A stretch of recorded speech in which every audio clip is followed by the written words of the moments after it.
வணக்கம். நான் திருமாரஞ்சித் பேசுறேன். டாக்டர் சேதுராமன் ஐயா என்று எங்களால் வழங்கப்படக்கூடிய வாழும் காந்தியாக வாழ்ந்து கொண்டிருக்கிறார். இந்த ஆஸ்பத்திரி இப்ப உடனே வரல. சாதாரண கிளினிக் வச்சு சேமம் குழு நடத்தி இந்த முக்குளத்தூர் சமூக மக்கள் மட்டுமல்லாமல் அனைத்து சமுதாய மக்களும் முன்னேற வேண்டும் என்பதற்காக அரசாங்கம் சொல்லுது. ஆனா செய்யுதா இல்லையான்னு தெரியல. ஆனா இவர் அனைத்து தரப்பு மக்களுக்கும் சம மருத்துவத்தை கொடுத்துட்டு இருக்காரு. நீங்க இங்க போனீங்கன்னா இது ஒரு கேன்சர் இன்ஸ்டிடியூட். அது ரொம்ப பேருக்கு தெரியாது. இது கேன்சருக்கான மருத்துவமனை. இங்க போனீங்கன்னா பணமே இல்லாதவங்க இலவசமா இங்க வைத்தியம் மீனாட்சி மிஷன்ல அதுக்குன்னு ஒரு டிபார்ட்மெண்ட் இருக்கு. கேன்சருக்கு நீங்க பெரிய ஆஸ்பத்திரிக்கு தான் போகணும், அரசு மருத்துவமனைக்கு தான் போகணும்னு அவசியம் இல்ல. இந்த மருத்துவமனையில நீங்க இலவசமா வைத்தியம் பார்க்கலாம். ஒரு ட்ரஸ்ட் வச்சிருக்காங்க. அந்த பப்ளிக் ட்ரஸ்ட்ல மூலமா வைத்தியம் பார்க்கறாங்க. நான் என்ன சொல்றேன்னா, அந்த மார்டின் ஜோஸ் லாரஸா சார்லஸ், அவர் பேர் கூட தெரியல, அவர் இப்ப தலைவர் ஆயிட்டாரு திடீர்னு. நான் என்ன சொல்றேன்னா, எல்லா குடும்பத்திலையும் பிரச்சனை இருக்கும். எல்லா குடும்பம் எங்க குடும்பத்துல பிரச்சனை இல்லையா? எல்லா குடும்பத்திலும் பிரச்சனை இருக்கு. எங்க ஊர் பாசையில சொல்லணும்னா, ஒரு தழுவத்துல கட்டுற மாடுக முட்டிக்கிறோம் மோதிக்கிறோம், உனக்கு என்ன வேலை தான் எங்களுக்கு. அப்ப இதுக்கு பின்னால இந்த ஆஸ்பத்திரியை முடக்கிறதுக்கு எது சதி இருக்குதோ அப்படின்றத எங்களுக்கு சந்தேகத்தை எழுப்புறது. அந்த குடும்பத்தில் இருக்கிறவங்க ஒரு எங்களால் மதிக்கப்படக்கூடிய ஒரு பெரியவர், அவரை போய் ஒரு தவறான ஒரு இன்டர்வியூல ஒரு தவறான ஒரு வார்த்தையை பயன்படுத்துறாங்க. அதை சொல்ல விரும்பல. நான் எங்களால் போற்றக்கூடிய ஒரு தலைவர், அவரை போய் சிறுமைப்படுத்தும் விதமாக அவங்க குடும்பத்தாரை வைத்தே பேச வைப்பது, இதற்கு பின்பாக ஏதோ பெரிய சதி இருக்கிறதோ என்றது எங்களுக்கு சொல்ல தோன்றுகிறது.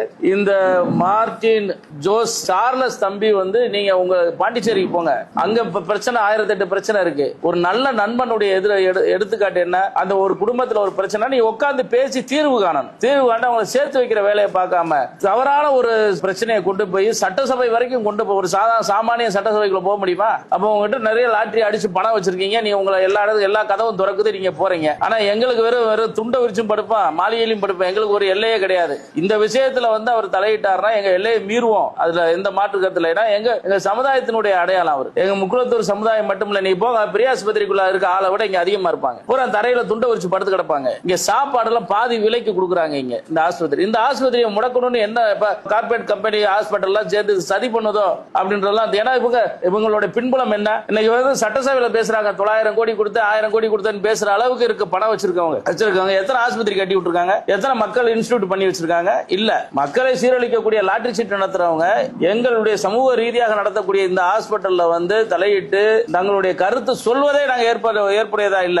இந்த விஷயத்துல யாருமே தலையிடுவோம். எங்க அண்ணன் தான் ரமேஷ், எங்க அக்கா தான் அவங்க. எங்க குடும்பம் நாங்க பாத்துக்கிறோம். எங்க பிரச்சனை நாங்களே உட்காந்து பேசுறோம். அண்ணன் குருவன்கிட்ட பேசுறோம், வைக்கிறோம். உலகத்தரம் வாய்ந்த ஒரு மருத்துவம் இந்த புது ஹாஸ்பிட்டல் வந்திருக்கு பாருங்க. அந்த ஹாஸ்பிட்டல் எல்லாம் போனீங்கன்னா சென்னை மும்பைல நடந்த டெல்லி வரைக்கும் எய்ம்ஸ்ல கொடுக்கிற சிகிச்சையை இங்க கொடுத்துட்டு இருக்காங்க குறைஞ்ச விலையில. அப்படிப்பட்ட மருத்துவமனைக்கு நாங்க பாதுகாப்பா இருக்க வேண்டிய வேலை எங்களுடைய வேலை. ஏன்னா இது அந்த ஹாஸ்பிட்டலுக்கு பல்வேறு பிரச்சனைகள் வந்தப்பெல்லாம் நாங்க சேர்ந்துதான் நின்றோம். ஆனா அது குடும்ப பிரச்சனையாவே இருக்கட்டும். இது தேவையில்லாம தம்பி சார்லஸ் இதுல தலையிடுறது நல்லது இல்ல. நீங்க ஒரு எம்எல்ஏ, உங்க பகுதி மக்களுக்கான தீர்வு பாருங்க, அவங்க மக்களுக்கு என்ன தேவைன்றதை செஞ்சு கொடுங்க.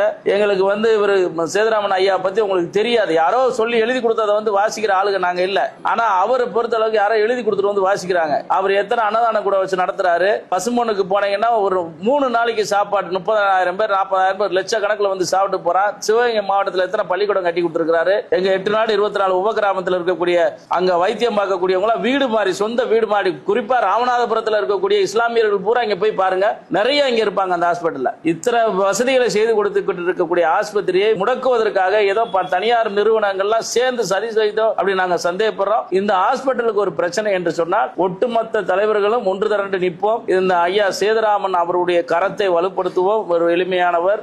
எந்த ஆஸ்பத்திரியில குறைக்க முடியுமா? மதுரைக்குள்ள எத்தனை ஆஸ்பத்திரி இருக்கு? 5 ரூபா குறைக்க மாட்டாங்க, 1000 ரூபா குறைக்க மாட்டாங்க. ஐயா அவர் ரொம்ப ஏழைங்க, ரொம்ப கஷ்டப்படுறாங்க.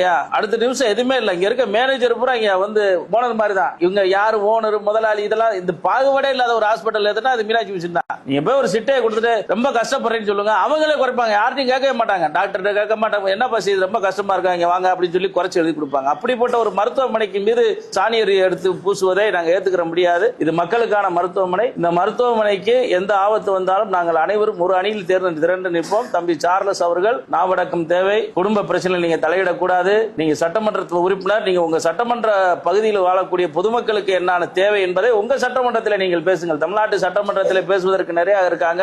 உங்க குடும்பத்தில் 1008 பிரச்சனை. உங்க மச்சானே உங்களை கழுவி ஊத்துறாரு, நீங்க அவரை கழுவி ஊத்துறீங்க. இப்படி இருக்கிற பட்சத்தில் முதல்ல உங்க குடும்பத்தை பாருங்க. உங்க குடும்ப பிரச்சனையை முடிச்சுட்டு அடுத்த குடும்பத்துக்கு வாங்கன்னு சொல்லி உங்க பத்திரிகை வாயிலாக கேட்டு தான் பெத்தெடுக்கிற பிள்ளைக்கும் ஊராவன பால தத்தெடுக்கிற பிள்ளைக்கும் வித்தியாசம் இருக்கு. அவங்க அரசுடைமை ஆக்கணும் அப்படின்னு சொல்றாங்கன்னா அவங்களுக்கு அதுல இன்ட்ரெஸ்ட், எடுத்து வளர்த்த பிள்ளை தானே, பெத்தவங்க தானே வழி, முட்டை போட்டது தானே கோழிக்கு வழி தெரியும். அவர் எப்படி வந்தாரு, எவ்வளவு கஷ்டப்பட்டாரு, எத்தனை மக்களுக்காண்டியான போராட்டம், எத்தனை மக்களுக்காக நின்று இருக்கிறாரு. மருத்துவமனைக்கு வர்றதுக்கு முன்னால சில விஷயங்களை இங்க சொல்ல முடியாது, அவ்வளவு பிரச்சனை எல்லாம் அவர் சந்திச்சாரு. அப்படியெல்லாம் வந்தவருக்கு இதை போய் அரசுடைமை ஆக்கணும் அவர் சொல்ல மாட்டாரு. ஒரு டாக்டருக்கு சின்னவர் இருக்காரு, அவர் சொல்ல மாட்டாரு, அவங்க சொல்லுவாங்க. காரணம் என்னன்னா அதோட கஷ்டம் தெரியாது, அது எப்படி உருவாச்சுன்னு அவங்களுக்கு தெரியாது. அதனால அவங்க அசால்ட்டா சொல்றாங்க. இப்ப அவங்க குடும்ப பிரச்சனைக்குள்ள நாங்க வரக்கூடாது, ஆனா இன்னொருத்தர் 3வது ஆள் வரையில அப்ப 4வது ஆள் நாங்கள் வர வேண்டிய சூழ்நிலை.